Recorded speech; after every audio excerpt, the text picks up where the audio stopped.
that means you going up against somebody who got nothing to lose and everything to gain. I told you can't trust me. Now Puffy done killed Tupac, man.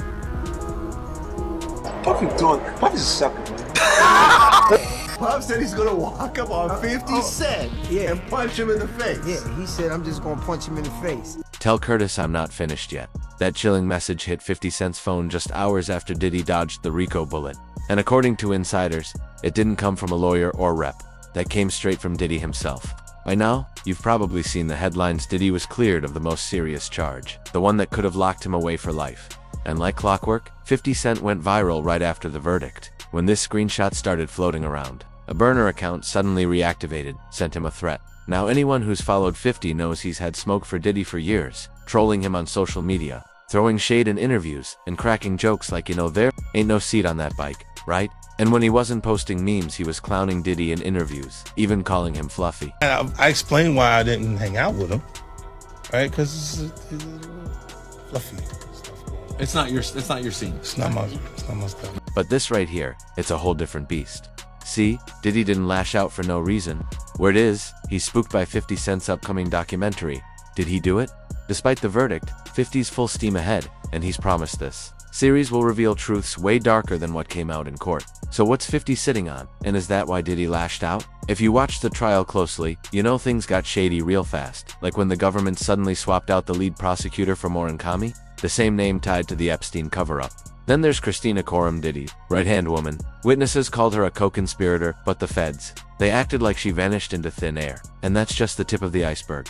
The mainstream media buried a lot, but now, 50 says he's going to uncover it all. And with Diddy possibly walking free, he'll do anything to protect what's left of his empire. That threat, 250, it's more than just words. Diddy's sending a clear message. He's willing to go to war to keep those secrets buried. Because if Capricorn Clark's testimony is true, Diddy already had plans to take 50 out. Started off this morning with Capricorn Clark. She's a former Diddy assistant, former marketing manager for Sean John. Oh, she talked about 50 Cent.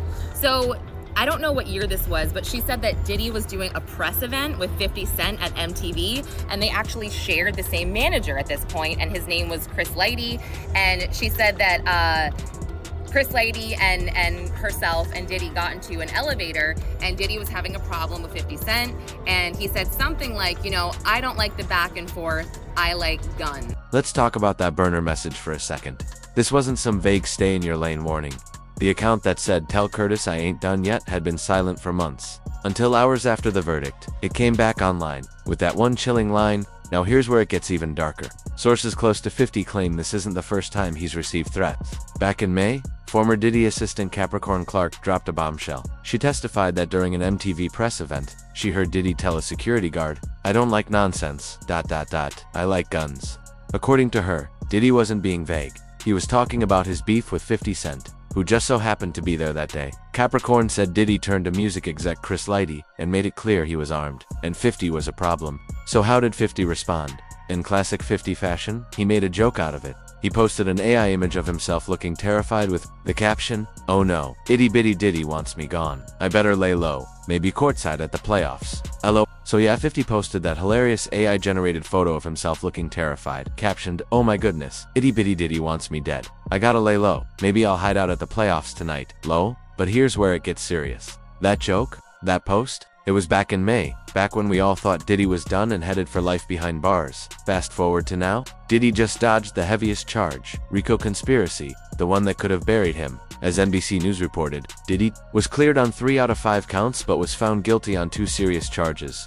Transportation for illicit purposes involving Cassie and another woman, known only as Jane.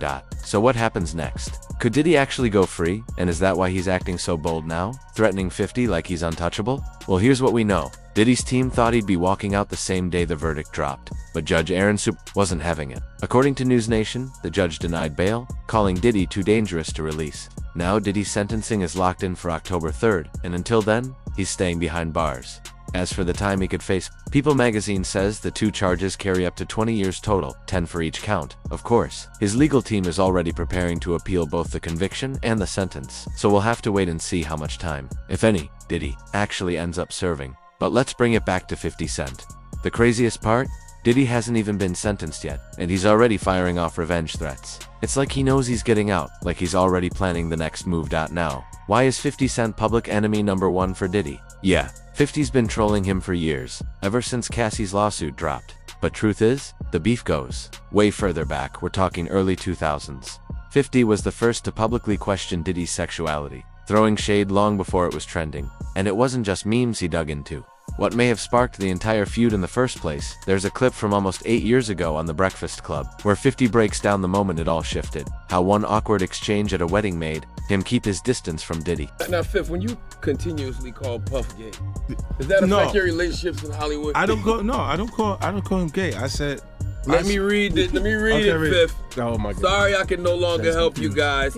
Soon you will all be gay and happy. You are all now left under leadership of Puffy Daddy. Report to the nearest rainbow. Dinner Thieves in theaters January 9th. That's why I get uncomfortable. Like he said something to me one time, a long time ago. At Chris Lighty's wedding, he told me to take me shopping. I looked at him like, what'd you just say? Let me move, man, before I do something. You gonna make me mess up the wedding. Oh, that's a nice gesture. Let me get out of no, dude, take me. That's what a guy says to a girl. But you've been getting out for over a decade. I remember when you said the top feels so much better than the bottom. Yeah, I've been saying this. Everybody see. Don't make like it's just me, man. What if you do some like a little fluffy stuff? Now you guys are all in some hip hop beef, okay? Those jokes, that tension, it's what lit the fuse. Yeah, Diddy could have retaliated back then, but this time, the stakes are different. Because now it's not just beef, it's exposure. Everything points back to 50's upcoming docuseries Did He Do It? At first it was just positioned as a scandalous exposed Diddy-esque freaky parties.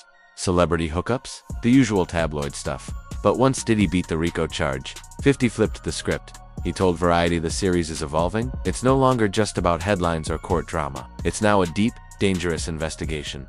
Spanning decades, he's digging into the people around Diddy, the ones who never made it into court, and then came that leak. A clip allegedly from the documentary surfaced online, and it was disturbing. It looked like something out of Eyes Wide Shut, masked guests, ritual vibes, deer antlers, locked doors. And if that footage is legit, then 50's documentary is about to uncover a side of Diddy the public has never seen before. But hold on, it goes even darker. Sources close to the doc claim that 50 has been investigating things the trial left out completely, and he's now ready to talk about the elephant in the room. What if Diddy was working as a federal asset all along? What if the trial itself was just a smokescreen? Remember when Kanye West said it out loud? Diddy is a Fed? Well, it turns out 50 might have found something that backs that up. Puff Daddy, whoever, none of these, all you fake hard niggas. Wait, hold on. Okay. All you fake hard, you know what I'm saying? I don't give because you can't shoot nobody anyway, and the reason why you got talk is because you did a deal, you fed. You know what I'm saying? That's why you gotta come at me, because part of the deal for you to be able to do all that and get out of jail is that you promise that you're gonna go pull my coat. So how exactly is 50 planning to prove that Diddy may have been working with the feds? Well, one major angle he's exploring is focused on Christina Korum, Diddy's mysterious longtime associate and alleged madam. She's been described as Diddy's Ghislaine Maxwell, the woman who allegedly ran operations behind the scenes just like Epstein's right hand. When Diddy was first arrested, even the mainstream media suggested Christina might be the key to the prosecution. She wasn't just a background figure. She was running things for Diddy for years. Speculation, a woman at the center of Sean's orbit and business empire could potentially hold the keys to the prosecution. She is Christina Corum, seen here with Diddy in Florida in November after he settled his case with ex-girlfriend Cassie Ventura. Diddy posted this photo of her to Facebook saying, Christina, aka KK, keeps everything in my life and my business running. She's my right hand. In a separate lawsuit against Combs, music producer Rodney Jones used this same photo, calling Corum the Ghislaine Maxwell to Sean Combs' Jeffrey Epstein. She was referenced 64 times in that suit. But when it came time for trial, Christina basically vanished. Her name barely even got mentioned. Cassie did bring her up in her testimony, and what she said was disturbing. According to Cassie, she spoke to Christina almost every single day. Not just about work, but about Diddy's moods, his behavior, and how to keep him calm. I talked to KK about everything, Cassie said. She knew all my personal details. Another victim, identified only as Jane, even showed a text from Christina, encouraging her to fly with illegal substances, saying, "It's fine, I do it, all the time." So the big question is, why wasn't Christina called to the stand? According to CNN, prosecutors originally named her as a co-conspirator, but then radio silence, nothing, which is extremely suspicious because if she really was involved, her testimony could have helped prove the RICO charge. None of it adds up, and that's exactly why 50 Cent wants to zero in on her. Fans are already speculating she may be the real reason the prosecution crumbled. Some even believe this whole trial was a distraction, a cover-up to protect more powerful names. One user on X wrote, "People think the Diddy story is over, but it's just getting started. This was a deep state cover-up, and there's more to come. Ask yourself why KK wasn't called. Maybe because a certain commie was involved. And that brings us to the next twist. Who is Maureen Commie, and why does her name matter? This is the prosecutor who suddenly took over the case right after Diddy's original prosecutor, Damon Williams, mysteriously stepped down in late November 2024, just weeks before trial. Why would Williams, who built the case from the ground up, walk away right before the finish line? And here's where it gets wild. Maureen Commie is from the same family name that came up during the Epstein-Maxwell case. Now, rumors are swirling that the US government may have intentionally looked the other way, or even protected Diddy. Operation Y. Because during the raids on Diddy's mansions, federal agents reportedly seized hard drives and videotapes. But here's the thing, no one has revealed what or who was on those tapes. If what insiders are saying is true, Diddy may have been running a blackmail ring, not just for his own gain, but possibly for higher powers. Just like Jeffrey Epstein. In fact, former US Attorney Brett Tolman went on record and said, Diddy and Epstein ran almost identical operations. I wouldn't be surprised if federal agencies were involved. It's starting to look like Diddy was just the front man, a middleman for something much bigger. A protected intelligence asset running covert operations on behalf of elite interests. See Epstein, you see others. There's rumors that float around that they worked, with the government agencies at times, and I would not doubt that. I would not doubt that there were CIA operations or FBI operations that were ongoing over the many decades in which many times these individuals were operating, criminally. And you go back to Epstein, and I was flabbergasted at the deal that, my colleague and friend Alex Acosta, the U.S. attorney at the time in Florida, offered to Epstein. I mean, the only reason that you would believe that such a deal would be granted in that kind of a case and investigation was if there was solid information. Of course, we'll never know at this point, but there had to have been some solid information about some very high-level targets in order to give such a deal to an individual that was such a criminal. And if that's the truth, 50 Cent is exposing in Diddy Do It, then it's no surprise he's getting threats. Because this goes way beyond music or scandal. This could take down powerful people, and even though fans are warning him to back off, 50 isn't budging. After people flooded his Instagram with comments saying, Diddy's coming for you, 50 fired back hard. He called Diddy the gay Teflon Don, and clapped back with get the F***K off my page, talking about I'm supposed to be scared of him. Double quotes. See, 50 ain't scared. But he's not just going up against Diddy anymore. He's going up against the system and the people he's calling out. They don't just play dirty, they own the game, and they never forget.